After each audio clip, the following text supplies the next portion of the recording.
கேரள மாநிலத்தை சேர்ந்த டிஞ்சு மைக்கேல். இவங்களுக்கு 26 வயது. இவங்க நர்ஸ் வேலை பார்த்துட்டு இருக்காங்க. இவங்க பேரண்ட்ஸ் இவங்களுக்கு ஒரு நல்ல மாப்பிள்ளை பார்த்து கல்யாணம் பண்ணி வச்சாங்க. சில மாதங்கள் அந்த மாப்பிள்ளை கூட வாழ்ந்த நர்ஸ், இவர் கூட வாழ எனக்கு பிடிக்கல, அதனால நான் வெளில வர்றேன்னு சொல்லிட்டு வெளில வந்துட்டாங்க. அதுக்கு என்ன காரணம் அப்படின்னா, ஆல்ரெடி அவங்களுக்கு ஒரு லவ்வர் இருந்தது. அந்த லவ்வருக்கும் கல்யாணம் ஆகி குழந்தை இருக்குது. இந்த 2 பேரும் சேர்ந்து வாழலாம் அப்படின்னு சொல்லிட்டு 2 பேருமே குடும்பத்தை பிரிஞ்சு தனியாக வீடு எடுத்து லிவ் இன் ரிலேஷன்ஷிப்பில் வாழ்ந்துட்டு வராங்க. அப்படி வாழ்ந்த அந்த காலகட்டத்தில் அந்த பெண் ஒரு நாள் இறந்து போயிடுறாங்க. அந்த இறப்பு ரொம்ப சாதாரணமானது. அந்த பெண் டிப்ரெஷன்ல இருந்தது, அதனால இறந்து போச்சுன்னு சொல்லிட்டு அந்த லவ்வர் சொல்றாப்புல. ஆனா பெண்ணோட அப்பா அம்மா இல்ல, இவன் ரொம்ப கொடூரமானவன், இவன் தான் பிளான் பண்ணி என் பொண்ணை கொன்னுட்டான்னு சொல்லிட்டு அவங்க கம்ப்ளைண்ட் கொடுக்குறாங்க. 53 வினோதமான காயங்கள் இந்த பெண்ணுடைய உடல்ல இருந்தது. அது மட்டும் இல்லாமல் தலையில் ஆழமான காயம் இருக்குது அப்படின்னு சொல்லிட்டு கண்டுபிடிச்சிருக்காங்க. இந்த கொலையாளி யார், அந்த பெண்ணை ஏன் கொண்டாங்க அப்படிங்கிறது ரொம்ப ரொம்ப மர்மமான விஷயங்கள். மர்ம முடிச்சுகளை ஒன்று ஒன்றா நம்ம அவுக்கலாம். சரி, 2019 டிசம்பர் 15 அன்னைக்கு தான் அந்த பெண் இறந்து கிடந்தாங்க. இந்த பெண்ணுடைய பேக்ரவுண்டை கொஞ்சம் செக் பண்ணோம் அப்படின்னா, நான் ஆல்ரெடி சொன்ன மாதிரி இந்த பெண் ஒரு நர்சிங் முடிச்சுட்டு அங்கே இருக்கிற பிரைவேட் ஹாஸ்பிட்டலில் ஒர்க் பண்ணிட்டு இருந்தாங்க. அவங்க அப்பா அம்மா ஒரு நல்ல மாப்பிள்ளையை பார்த்து கல்யாணம் பண்ணி வச்சாங்க. கொஞ்ச நாட்களையே இந்த வீட்டுக்காரர் கூட அவங்களுக்கு பயங்கரமான சண்டை வர ஆரம்பிச்சது. எப்போ பார்த்தாலும் அவங்க கூட என்னால் வாழ முடியாது, நான் வெளில போகிறேன்னு சொல்லிகிட்டே இருந்தாங்க. அதுக்கான காரணம் என்னென்னா, அந்த பெண்ணுக்கு ஆல்ரெடி ஒரு லவ்வர் இருந்தாங்க. அந்த லவ்வர் பேர் டிஜின். அவருக்கு ஒரு குழந்தை இருக்குது. அப்போது அவர் எப்படி இருந்தார் அப்படின்னா, அவங்க ஒய்ஃப் கூட சண்டை போட்டு அவரும் பிரிஞ்சிருக்கிறார். அப்படி பிரிஞ்சிருக்கிற காலகட்டத்தில் தான் இந்த டிஞ்சு என்ன முடிவு பண்றாங்கன்னா, டிஜினும் பிரிஞ்சிருக்கிறான், நம்மளும் நம்ம வீட்டுக்காரை விட்டு பிரிஞ்சு போயிட்டா நம்ம லவ்வர் கூட சேர்ந்து வாழலாம் அப்படின்னு முடிவு எடுத்தாங்க. ரொம்ப தீர்க்கமா சொல்லிட்டாங்க ஒரு நாள் வீட்டுக்கார்ட்ட, உன் கூட என்னால் வாழவே முடியாது அப்படின்னு சொல்லிட்டு. ஆனால் வீட்டில் உள்ளவங்களாம் எவ்வளோ கன்வின்ஸ் பண்ணி பார்த்துருக்காங்க. 2 குடும்பத்தை சேர்ந்தவங்களும் கன்வின்ஸ் பண்ணியிருக்காங்க, இல்லைம்மா எல்லாம் பண்ண வேண்டாம் அப்படின்னு சொல்லிட்டு. இந்த பெண் ஒரு நாள் கூட இங்கே இருக்க முடியாது அப்படின்னு சொல்லிட்டு வீட்டை விட்டு வெளியேறி இருக்காங்க, முறையா டிவோர்ஸ் வாங்காமையே. அப்படி வாங்காமலே இந்த டிஜினும் சேர்ந்து ஒரு வீடு எடுத்து தனியாக லிவ் இன் ரிலேஷன்ஷிப்ல வாழ ஆரம்பிச்சிருக்காங்க. கொஞ்ச காலகட்டத்தில் டிஜினுடைய அப்பாவும் இந்த வீட்டுக்கு வரப்போக அப்படி இருந்திருக்காங்க. அவங்க அப்பா பேர் ஜோசப். இப்படி வாழ்க்கை நல்லா தான் போயிட்டு இருந்திருக்குது. அப்படிப்பட்ட சூழல்ல 2019 டிசம்பர் 15 அன்னைக்கு காலையில இந்த ஜோசப் இருக்கார்ல, அதாவது டிஜினுடைய அப்பா, அவரு நான் ஒரு சொந்தக்காரங்க வீட்டுக்கு போறேன், வர்றதுக்கு சாயங்காலம் ஆயிரும் அப்படின்னு சொல்லிட்டு அந்த வீட்டிலேருந்து அவர் கிளம்புறாரு. ஒரு 10 மணி போல இந்த டிஜின் இருக்கார்ல, அவர் என்ன சொல்லியிருக்காருன்னா, இந்த டிஜினுக்கு என்ன வேலை பார்க்குறாருன்னா, அவர் ஒரு ஆட்டோ வச்சிருக்காரு. அந்த ஆட்டோ வச்சுட்டு அங்கே லோக்கல் சவாரி, ஸ்கூல் சவாரிலாம் பண்ணுறது அவருடைய வேலை. அன்னைக்கு 10 மணிக்கு எனக்கு பக்கத்தூரில் ஒரு சவாரி சொல்லியிருக்காங்க, அதனால நானும் போகிறேன் அப்படின்னு சொல்லிட்டு அவர் ரெடி ஆகிட்டு இருக்காரு. அப்படி ரெடி ஆகிட்டு இருக்கும்போது அங்கே இவங்க பக்கத்து வீட்டை சேர்ந்த நசீர் அப்படிங்கிற ஒருத்தன், இவருக்கு 39 வயது, இவர் அந்த வீட்டுக்கு வர்றாரு. இவர் வந்து விறகு வாங்கி வெட்டி விற்கிறவர். இந்த டிஜினுடைய வீட்டுக்கு பின்னாடி நிறைய மரங்கள் நிற்கும். அந்த மரங்கள் அப்பப்போ வெட்டி இந்த நசீர் தான் எடுத்துட்டு போயிட்டு விற்பாரு. அதனால 10 மணிக்கு அவர் வந்தாரு. வந்தா அந்த ஜோசப்பும், நான் இன்னைக்கு வெளியில போறேன், வர்றது சாயங்காலம் ஆகிரும் அப்படின்னு சொல்றாப்புல.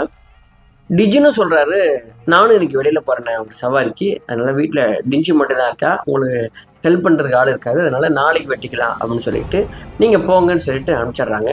அதுக்கப்புறம் இந்த 2 பேரும் வீட்டை விட்டு கிளம்பி போயிடுறாங்க. அப்படி போனவங்க தான் மறுபடியும் திரும்பி வீட்டுக்கு நைட்டு வரும்போது வீடு பூட்டப்பட்டிருக்குது. ரொம்ப நேரம் வெளியில் நின்று கதவை தட்டிகிட்டே இருந்திருக்காங்க, ஜன்னலை தட்டிகிட்டே இருந்திருக்காங்க. ஆனால் வீட்டுக்குள்ள இருந்து எந்த வித சத்தமும் வரவே இல்லை. ஒரு நாள் கூட இப்படி நடந்ததே கிடையாதுங்களா. ரொம்ப பயந்தவங்க பக்கத்து வீட்டுக்காரவங்கலாம் கூப்பிட்டு அந்த கதவை உடைச்சி உள்ளே போய் பார்த்தாங்க. அப்படின்னா இந்த பெண் டிஞ்சு அங்க தூக்குல தொங்கிட்டு இருக்கிறாங்க. ரொம்ப அதிர்ச்சியில உறைஞ்சே போயிட்டாங்க. அதை பார்த்தவங்கலாம் எல்லாருமே சேர்ந்து அந்த தூக்கு கைத்திலேருந்து அவுத்து அந்த பெண்ணை கீழே இறக்குறாங்க. பக்கத்தில் இருக்கிற போலீஸ் ஸ்டேஷனுக்கு கம்ப்ளைண்ட் கொடுத்தா போலீஸ் ஸ்டேஷன் இங்கே வந்து டோட்டலாக அந்த அட்மாஸ்பியர்லாம் பார்த்துட்டு ஃபோரன்சிக் டிபார்ட்மெண்ட் வந்து அதை அணுவாக செக் பண்ணுறாங்க. அப்படி செக் பண்ணும்போது இந்த பெண் எப்படி போயிருந்தாங்க, இந்த பெண்ணுக்கு என்ன பிரச்சனை, இந்த பெண் யாரு அப்படிங்கும்போது தான் இவ்வளோ டீட்டெயில் வருது. இந்த பெண் ஆல்ரெடி கல்யாணமாகி இங்கே வந்து வாழ்ந்துட்டு இருந்தவங்க அப்படிங்கிறப்ப போலீஸ் ஒரு விஷயத்த முடிவு பண்ணுறாங்க. என்னன்னா, ஒன்று இந்த கொலையில் இந்த டிஜினுக்கு சம்மந்தம் இருக்கணும், இல்லைன்னா டிஜினுடைய அப்பா ஜோசப்புக்கு சம்மந்தம் இருக்கணும் அப்படின்னு அவங்க முடிவு பண்ணுறாங்க. அந்த கோணத்தில் இந்த விசாரணையை எடுக்கும் பொழுது ஃபர்ஸ்ட் இந்த ஜோசப்பை அவங்க விசாரிக்கிறாங்க. நீங்கள் அன்னைக்கு எங்கே போனீங்க, உங்களுக்கும் அந்த பெண்ணுக்கும் என்ன ரிலேஷன்ஷிப்பு, இப்படி கல்யாணமாகாத பொண்ணு ஏன் நீங்கள் வீட்டில் வச்சுருந்தீங்க, அலோவ் பண்ணீங்க எல்லாம் கேட்கும்போது ஜோசப் வந்து நான் என்னுடைய ரிலேஷன் வீட்டுக்கு போனேன், நீங்கள் அங்கே விசாரிங்கன்னு சொல்லிட்டு ரொம்ப கிளியராக சொல்கிறாரு. அவர் மேலே குற்றம் சாட்டுறதுக்கான எந்த முகாந்திரமும் இல்லை அப்படிங்கிறத போலீஸ் கண்டுபிடிக்கிறாங்க. அடுத்ததாக அவங்களுடைய மொத்த பார்வையும் யார் மேலே இருக்குன்னா இந்த லவ்வர் டிஜின் மேலே. ஏன் இந்த லவ்வர் டிஜின் மேலே அவங்க ரொம்ப தீர்க்கமாக இவன் தான் குற்றவாளியாக இருப்பான்னு முடிவு பண்ணாங்க அப்படின்னா, இவன் ஏற்கனவே கல்யாணமானவன், இப்போது எக்ஸ் லவ்வர் கூட தான் இவன் வாழ்ந்துட்டு இருக்கான். அந்த லவ்வர் வந்து சில மாதங்கள் ஆயிடுச்சு, இப்போது அந்த உறவு கசந்து போயிருக்கும், அதனால இவ கூட இனிமேல் வாழ வேணாம் அப்படின்னு சொல்லிட்டு கட் பண்ணுறதுக்காக ட்ரை பண்ணியிருப்பான். அந்த பொண்ணு போயிருக்க மாட்டா.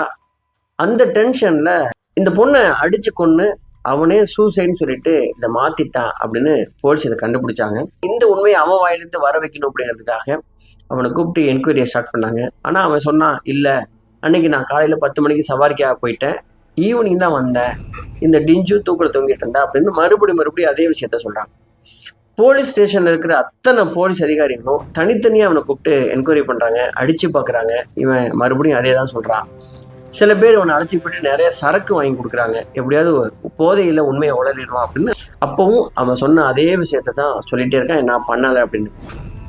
சில அதிகாரிகள் இவங்ககிட்ட தனியாக அழைச்சிட்டு போயிட்டு, இந்த கேஸ்லேருந்து உன்னை நான் வெளில கொண்டு வந்துடுறேன், உன் பேர் வராமல் நான் பார்த்துக்கிறேன், ஒரு 50,000 மட்டும் எனக்கு நீ செட்டில் பண்ணு அப்படின்னு சொல்லிட்டு அவங்க எப்படியாவது இவன் வாயிலேருந்து உண்மையை வர வைக்கணும்னு சொல்லி தான் இவங்க கேட்டிருக்காங்க.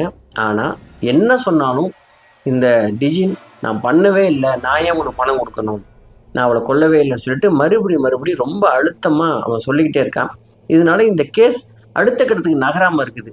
இந்த டிஞ்சுவோடைய அப்பா அம்மா மட்டும் இந்த லவ்வர் தான் கொண்டிருப்பான், இவன் ரொம்ப மோசமானவன், என் பொண்ணோட மனசை மயக்கி கல்யாண வாழ்க்கையை வந்து சரியாக வாழ விடாமல் அங்கேருந்து பிரித்து கொண்டு வந்துட்டான், இவன் தான் பண்ணியிருப்பாங்கிறத மட்டும் அவங்க ரொம்ப தீர்க்கமாக சொல்கிறாங்க. போலீஸுக்கு எந்த முடிவும் எடுக்க முடியல. இந்த கேஸ் அப்படியே நிற்கிது. ஒரு கட்டத்தில் இந்த கேஸ் என்ன ஆச்சுன்னு சொல்லிட்டு பப்ளிக்கோட ப்ரெஷர் அதிகமாகும் பொழுது இதை கிரைம் பிரான்ச்சுக்கு மாற்றுறாங்க. அப்படி மாற்றினதில் கிரைம் பிரான்ச் இந்த கேஸை கையில் எடுத்த உடனே அவங்க மறுபடியும் இந்த கேஸோட டீட்டெயில்ஸை அணுவாக பார்க்க ஆரம்பிக்கிறாங்க. அதில் வந்த போஸ்ட்மார்ட்டம் ரிப்போர்ட்டை அவங்க பார்க்கும்பொழுது இந்த பெண்ணுக்கு 53 காயங்கள் உடல் முழுவதும் இருக்குது அப்படின்னு தெரிய வருது. ரெண்டாவது, இந்த பெண்ணுடைய தலையில் ஒரு ஆழமான காயம், அதாவது ஒரு கம்பியால் குத்தின மாதிரியான ஒரு காயம் இருக்குங்கிறது அவங்க கவனிக்கிறாங்க. அது மட்டும் இல்லாமல் ரொம்ப முக்கியமாக இந்த பெண் இறக்கிறதுக்கு முன்னாடி பாலியல் ரீதியான தொடர்பு நடந்திருக்கு அப்படிங்கிறது இவங்க கவனிக்கிறாங்க. அதெல்லாம் விட இன்னொரு முக்கியமான விஷயம், அந்த பெண்ணுடைய நகத்தில் நிறைய பிளட் சாம்பிள்ஸும் சதை துணுக்குகள் இருக்குது அப்படிங்கிறதையும் அவங்க கவனிக்கிறாங்க. இவ்வளோ எவிடன்ஸை கையில் வச்சுக்கிட்டு அவங்க மறுபடியும் என்கொயரியை ஸ்டார்ட் பண்ணுறாங்க. அவங்க விசாரணை வளையத்துக்குள்ளே யார் வர்றாங்கன்னா இந்த ஜோசப், அடுத்து டிஜின், இந்த 2 பேரில் ஒருத்தராக தான் இருக்க முடியும்னு சொல்லிட்டு அவங்கள கூப்பிட்டு என்கொயரி பண்ணும்போது அந்த 2 பேரும் நாங்கள் பண்ணலைங்கிறதுல 2 பேரும் ஒரே மாதிரி அதே பதில் சொல்லிக்கிட்டே இருக்காங்க. இப்படி இருக்கும்போது அதில் இருந்த ஒரு திறமையான அதிகாரி என்ன கண்டுபிடிக்கிறாருன்னா, இந்த பெண் வந்து தூக்கு போடும்போது அவள் எதில் ஏறி தூக்கு போட்டிருக்கா அப்படின்னா ஒரு பக்கெட்டை கவுத்து வச்சு இந்த பக்கெட் மேலே ஏறி நின்று அங்கே இருக்கிற இரும்பு கம்பியில் தூக்கு போட்டிருக்காங்க. அப்படி பக்கெட்டை கவுத்து வச்சு ஏறி தூக்கு போடணும்னா 6 அடி இருந்தால் மட்டும்தான் அந்த கம்பியில் போய் தூக்கு போட முடியும், அப்படி ஹைட்டான நபர்னால தான் கட்ட முடியும் அப்படின்னு அந்த உண்மையை அவர் கண்டுபிடிக்கிறார். அப்படி கண்டுபிடிக்கும் போது இந்த ஜோசப், டிஜின் இந்த 2 பேரும் அவங்க ஹைட்டு வந்து ரொம்ப கம்மியான ஹைட்டு, அதனால அவங்களால அப்படி தூக்கு போட முடியாது அப்படிங்கிற விஷயத்தையும் அவர் கண்டுபிடிக்கிறாரு. இந்த பெண் கூட 153 சென்டிமீட்டர் ஹைட்டு உள்ளவங்க தான், அதனால அவங்களாலையும் அப்படி ஏறி தூக்கு போட முடியாது, ரொம்ப ஹைட்டான ஒரு நபர் தான் தூக்கு போட்டிருக்கணும் இல்லை அப்படிங்கிற விஷயத்த அவங்க கண்டுபிடிக்கிறாங்க. அப்படி ஹைட்டான நபர் யாரு அப்படின்னு சொல்லிட்டு அந்த ஏரியாவில் இந்த வீட்டில் டச்சில் இருந்த ஒவ்வொருத்தரையும் அவங்க என்கொயரியில் கொண்டு வர்றாங்க. அப்படி கொண்டு வரும்போது இந்த ஜோசப் அண்டு டிஜின் உங்களுக்கு டிஎன்ஏ டெஸ்ட் பண்ணி பார்க்குறாங்க. அந்த டிஎன்ஏ டெஸ்ட்லையும் அவங்க வந்து இவங்க இல்லை அப்படிங்கிறது ப்ரூவ் ஆகுது. அடுத்தபடியாக இன்னும் ஒரு 4-5 பேரை அவங்க டெஸ்ட் பண்ணுறாங்க, அவங்களும் இல்லை.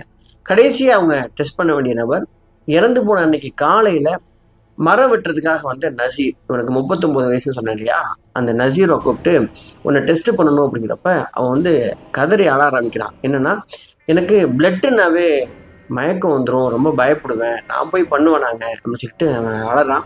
இருந்தாலும் போலீஸ் என்ன சொல்கிறாங்கன்னா, இதெல்லாம் ரொம்ப ஒரு ஃபார்முலா பண்ணுற விஷயம் தான், கண்டிப்பாக பண்ணி தான் ஆகணும், நீங்கள் பயப்படாதீங்க அப்படின்னு சொல்லிட்டு கண்ணை மூடிக்கிங்கன்னு சொல்லிட்டு அவனை வலுக்கட்டாயமாக டிஎன்ஏ டெஸ்ட் பண்ணுறதுக்காக அவனை அந்த பரிசோதனைக்கு கொண்டு போகிறாங்க. அப்படி பண்ணும்போது இந்த நசீருடைய டிஎன்ஏவும் அந்த பெண்ணுடைய நகத்திலேருந்து எடுக்கப்பட்ட சதை துணுக்கு டிஎன்ஏவும் 2 மேட்ச் ஆகுது. இப்போது அந்த நசீரை பிடிச்சி போலீஸ் என்கொயரி பண்ணும்போது ஒன்றா உண்மையை அவன் கக்க ஆரம்பிக்கிறான். ரொம்ப நாட்களாகவே இந்த பெண்ணை அவன் வாட்ச் பண்ணிட்டு இருந்திருக்கான். இந்த பெண்ணு அதுக்கேற்ற மாதிரி இவன் இந்த புருஷனை விட்டு வந்த உடனே அதுக்கப்புறம் நர்சிங் வேலைக்கு போகாமல் வீட்லேயே இருந்து ரொம்ப டிப்ரெஷனாக இருந்திருக்கு இந்த பெண். அந்த டிப்ரெஷனாக இருந்த காலகட்டத்தில் ஒரு முறை இந்த பெண்ணை சூசைடும் அட்டம்ப்டும் பண்ணியிருக்குது. கையை அறுத்துக்கிட்டு சாக ட்ரை பண்ணியிருக்கு. அந்த ஏரியாவில் இருக்கிற எல்லா மக்களுக்கும் அது தெரிஞ்சிருக்கு, இவனுக்கும் அது தெரிஞ்சிருக்கு. அதுக்கப்புறம் இந்த பெண்ணுக்கிட்ட அவன் எப்படியாவது பேசலாம் அப்படின்னு சொல்லி ட்ரை பண்ணிகிட்டே இருந்திருக்கான். அந்த விஷயம் நடக்காமல் தள்ளி போயிட்டே இருந்திருக்கு. அப்படி இருக்கும்போது டிசம்பர் 15 அன்னைக்கு 2019 மரம் வெட்டிட்டு போகிறதுக்காக வீட்டுக்கு வந்திருக்கான். அப்படி அவன் வரும்பொழுது தான் இந்த ஜோசப்பும் டிஜினும் நாங்கள் வீட்டை விட்டு வெளில போகிறோம், நாங்கள் வர்றதுக்கு சாயங்காலம் ஆகிடும், அதனால் நாளைக்கு வாங்க, வீட்டில் யாரும் இல்லை அப்படிங்கிற தகவலை சொல்லியிருக்காங்க. அப்படி சொன்ன உடனே இந்த நசீர் அப்போது நாளை குறிச்சிருக்கான். நம்ம ரொம்ப நாளாக எதிர்பார்த்துட்டு இருந்த நாள் இந்த நாள் தான், இன்னைக்கு நம்ம இந்த பொண்ணை அட்டன் பண்ணிடணும் அப்படின்னு சொல்லிட்டு முடிவு பண்ணிட்டான். அவங்க போனதுக்கு அப்புறம் இவன் போயிட்டு பக்கத்தில் இருந்த ஒரு பாரில் ஃபுல்லாக சரக்கு அடிச்சுட்டு மறுபடியும் திரும்பி வந்திருக்கான். வந்தவன் முன் வாசல் வழியாக வராமல் பின் வாசல் வழியாக வந்திருக்கான். அந்த கதவு திறந்திருக்கு, பெண் உள்ளே இருந்திருக்காங்க. அந்த பொண்ணுக்கு தெரியாமல் பின்னாடி போயிட்டு அந்த பெண்ணுடைய தலையில் அப்படியே அடிச்சிருக்கான் ஒரு கம்பியால். அந்த பெண் மயக்கப்பட்டு கீழே விழுந்தோடனே பாலியல் சித்திரவதைகளை தொடங்கியிருக்கான். அதில் என்ன கொடுமை அப்படின்னா 53 காயங்களை அந்த பெண்ணுடைய உடலில் அவன் பண்ணியிருக்கான். அங்கே இருந்த சின்ன சின்ன ஆயுதங்கள், நகங்கள், இப்படி ஒரு மனித மிருகமாக மாதிரி அந்த பெண்ணை வன்புணர்வு பண்ணியிருக்கான். பண்ணது மட்டும் இல்லாமல் அந்த பொண்ணை துடுக்கி அப்படியே கொன்றிருக்கான். கொன்னதுக்கப்புறம் இவன் 6 அடி ஹைட்டு உள்ளவன் அங்கே இருக்கிற பக்கெட்டை கவுத்து போட்டு அது மேலே ஏறி நின்று அங்கே கயிறை போட்டு அந்த பெண்ணை சூசைட் மாதிரி ஹேங் பண்ணியிருக்கான். அதில் அவனுக்கு என்ன நினச்சது என்னென்னா, ஆல்ரெடி இந்த பொண்ணு டிப்ரெஷனில், அந்த பொண்ணு ஒரு முறை தற்கொலை பண்ணிக்கிறதுக்கு முயற்சி பண்ணுது. அந்த ஏரியாவில் இருக்கிற எல்லாருக்குமே தெரியும். அதனால் இப்படி மாட்டி விட்டோம் அப்படின்னா எல்லாருமே அதை தான் நம்புவாங்க, கேஸ் நம்ம மேலே வராது அப்படின்னு சொல்லிட்டு அவன் மாட்டி விட்டு வந்திருக்கான். கடைசியில் உயிர் போகிற நேரத்தில் அந்த பெண்ணுடைய நகங்கள், அந்த பெண் எப்படியாவது தப்பிச்செல்லாம் சொல்லிட்டு அவனை பிடிச்சி கீறி இருக்குது. அதனால் அவனுடைய அந்த பிளட் சாம்பிள்ஸும் சதை துணுக்குகள்லாம் பெண்ணுடைய நகைக்கணுகளை மாட்டியிருக்குது. ஸோ இதை வச்சு போலீஸ் கண்டுபிடிச்சிட்டாங்க. இப்படி இந்த கேஸ் முடிஞ்சது. இந்த கேஸை கோர்ட்டில் கொண்டு போயிட்டு இவன் சிறையில் இருக்கான், இன்னும் தீர்ப்பு வரல. இந்த கேஸை பற்றி நீங்கள் என்ன நினைக்கிறீங்க? இந்த கேஸில் இந்த குற்றம் நடக்கிறதுக்கு ரொம்ப ரொம்ப முக்கியமான காரணம் என்னென்னு நான் நினைக்கிறேன் அப்படின்னா, இந்த டிஜினும் ஜோசப்பும் மர வியாபாரி நசீர்கிட்ட நாங்கள் 2 பேருமே வெளில போகிறோம், வீட்டில் யாரும் இல்லை, அதனால் நாளைக்கு வாங்கன்னு சொன்னாங்கல்ல, அந்த தகவல் தான் அந்த பெண் இறக்கிறதுக்கு காரணம். எப்போதுமே வீட்டில் யாரும் இல்லை, நாங்கள் இந்த மாதிரி வெளில போகிறோம் அப்படிங்கிற இந்த மாதிரியான தகவல்களை மற்றவங்ககிட்ட நம்ம ஷேர் பண்ணிக்கக்கூடாது. இன்ஸ்டாவில் ஸ்டோரி போடுறதோ இல்லை சோஷியல் மீடியாக்களில் இது மாதிரி நாங்கள் வீட்டை விட்டு போகிறோம், இப்படி போடுற பல தகவல் தான் திருடங்கள்லாம் வீட்டுக்கு வர்றதுக்கு காரணம், இந்த மாதிரி கொலை நடக்கிறதுக்கு காரணம். சில விஷயங்களை நமக்குள்ளே மறைச்சி வச்சுக்கிறது நல்லது. அந்த மாதிரி மறைச்சி வைக்கலைன்னா இந்த மாதிரியான விபரீதங்கள் நடக்கிறதுக்கான வாய்ப்பு இருக்கும். இது என்னுடைய கருத்து. நீங்கள் இதை பற்றி என்ன நினைக்கிறீங்க? ஏன் இந்த கொலை நடந்தது? அவருக்கு என்ன தண்டனை கிடைக்கும்? அவனுக்கு என்ன தண்டனை கிடைக்கும்? அப்படிங்கிறத பற்றிலாம் கமெண்ட் பாக்ஸில் தெரியப்படுத்துங்க. நம்ம தொடர்ச்சியாக இணைப்பில் இருப்போம். மறக்காம இந்த சேனலை சப்ஸ்கிரைப் பண்ணுங்கள். நான் உங்கள் ஆர்எஸ் ராஜா. நன்றி, வணக்கம்.